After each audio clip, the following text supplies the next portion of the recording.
আসসালামু আলাইকুম এভরিওয়ান। আজকে আমরা physics first paper chapter 2 vector চ্যাপ্টারের সামান্তরিকের সূত্র প্রতিপাদন করতে যাচ্ছি।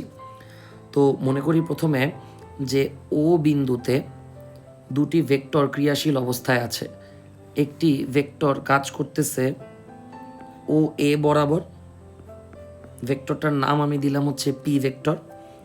আরেকটা ভেক্টর কাজ করতেছে ও সি বরাবর, ভেক্টরটার নাম আমি দিলাম কিউ ভেক্টর। এখন এই দুটি ভেক্টর থেকে আমরা একটা সামান্তরিক কল্পনা করব।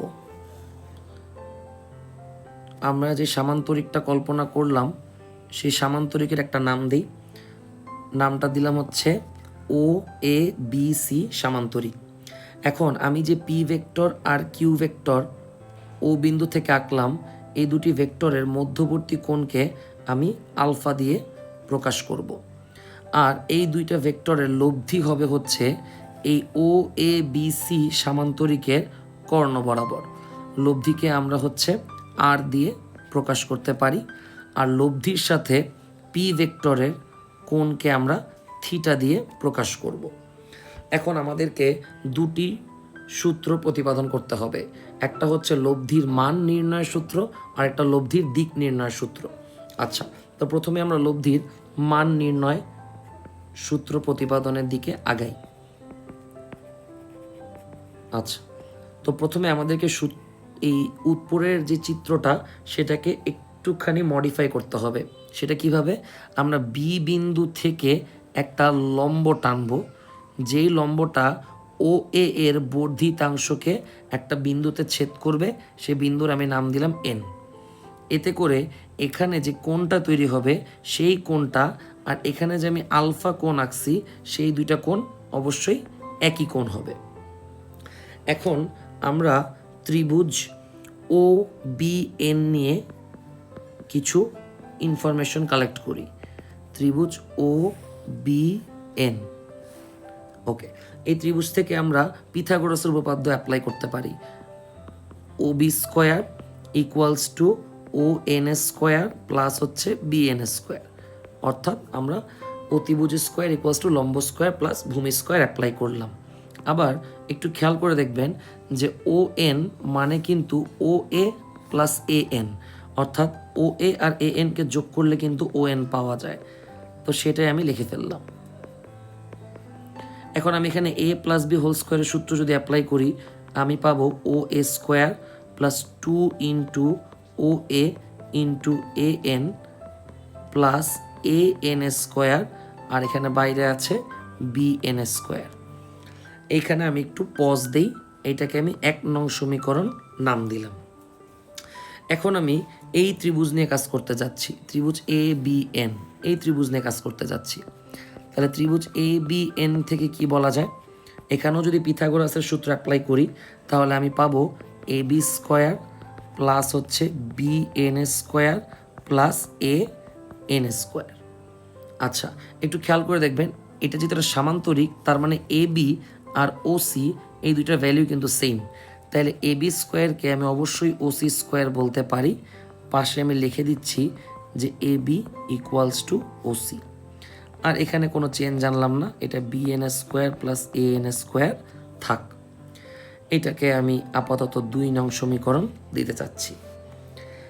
এছাড়াও আমি ত্রিভুজ এ বি এনে আরেকটা কাজ করতে চাচ্ছি, সেটা হচ্ছে আমি এখানে কজের সূত্র অ্যাপ্লাই করতে চাচ্ছি। এখানে কোনটা যেহেতু আলফা, তাহলে আমি অবশ্যই বলতে পারি কজ আলফা ইকুয়ালস টু ভূমি বাই অতিভুজ। ভূমি হচ্ছে এ এন আর অতিভুজ হচ্ছে এ বি। তাহলে আমি এ এনকে যদি আলাদা করি তাহলে আমি পাচ্ছি এ বি কজ আলফা, আমি পাচ্ছি এ বি কজ আলফা। কিন্তু মাত্রই আপনাকে বললাম এ বি মানেই তো ও সি, তাহলে আমি এ বি কজ আলফা না বলে আমি এটাকে লিখলাম ও সি কজ আলফা। এটাকে আমি 3 নম্বর সমীকরণ দিচ্ছি। এখন আমরা 1 নম্বর সমীকরণটাতে ফিরে আসি। একটু যদি আমরা খেয়াল করি, এখানে ও এ স্কোয়ার যে লিখেছি, এই ও এ ভেক্টরটাকে রিপ্রেজেন্ট করতেছে কে? পি। তাহলে ও এ স্কোয়ারের জায়গায় আমরা লিখতে পারি P square plus 2 into O এ, আবার ও এর জায়গায় আমরা লিখতে পারি পি, তাহলে 2 পি। আর এই যে এ এন, এইটার জায়গায় আমরা 3 নম্বর সমীকরণে কি পেয়েছি, এ এন মানে হচ্ছে ওসি কজ আলফা। আবার ওসিকে রিপ্রেজেন্ট করতেছে কিন্তু কে, কিউ। তাহলে আমরা ওসি কজ আলফা না লিখে লিখতে পারি Q cos alpha plus A N square plus B N square. এটা 2 নম্বর সমীকরণ আমরা পেয়েছি যে A N square plus B N square মানে হচ্ছে ওসি স্কোয়ার, আর ওসি মানে হচ্ছে কিউ, তাহলে লিখলাম কিউ স্কোয়ার। আবার অন্যদিকে ও বি স্কোয়ার, এটাকে কিন্তু রিপ্রেজেন্ট করতেছে কে, আর, তাহলে লিখতে পারি আর স্কোয়ার। এইখান থেকে আমরা লব্ধির মান নির্ণয়ের সূত্র পাচ্ছি, আর equals to root over P square plus Q square plus 2pq cos alpha. আশা করি সবাই বুঝতে পেরেছেন। এখন আমরা লব্ধির দিক নির্ণয়ের সূত্রটা প্রতিপাদন করতে যাচ্ছি। তো লব্ধির দিক নির্ণয় করার জন্য আমি আবারও ত্রিভুজ নিচ্ছি ও বি এন। এই ত্রিভুজটা আমি নিচ্ছি ও বি এন। এই ত্রিভুজে আমি অ্যাপ্লাই করতে চাচ্ছি ট্যান থিটা। আমরা জানি ট্যান থিটা মানে লম্ব বাই ভূমি। কোণ যেহেতু আমি থিটা ধরেছি, লম্ব হবে হচ্ছে আমাদের বিএন আর ভূমি হবে হচ্ছে ও এন। আবারও ও এনকে আমরা 2 ভাগে ভাগ করতে পারি। ও এন মানে হচ্ছে ও এ প্লাস এ এন। এবার আমি এই বিএনের একটা সমীকরণ বের করতে চাচ্ছি। কিভাবে সেটা একটু বলি। আমি আবারও নিলাম ত্রিভুজ এ বি এন। এই যে এই ত্রিভুজটাকে আমি নিলাম। এবার আমি অ্যাপ্লাই করব সাইন আলফা, কারণ কোনটা হচ্ছে আমাদের আলফা, মানে লম্ব বাই অতিভুজ। লম্ব হচ্ছে বিএন আর অতিভুজ হচ্ছে এ বি। তাহলে এখান থেকে আমি বলতে পারি বিএন মানে হচ্ছে এ বি সাইন আলফা। বাস, আমি এই সমীকরণে বিএন মানে লিখে ফেললাম A B sine alpha. R N মানে কিন্তু দেখেন আমরা আগের সমীকরণে পেয়েছি ওসি কজ আলফা, তাহলে এন মানে লিখলাম ওসি কজ আলফা। এবার আসি এবি মানে কি। এই হচ্ছে আমাদের এবি। এবি আর ওসি একই কথা, আর ওসি মানেই হচ্ছে কিউ। তাহলে আমি এবির জায়গায় লিখতে পারি Q sine alpha divided by O A মানে কিন্তু পি, তাহলে লিখতে পারি পি প্লাস আর ওসি মানে কিউ কজ আলফা।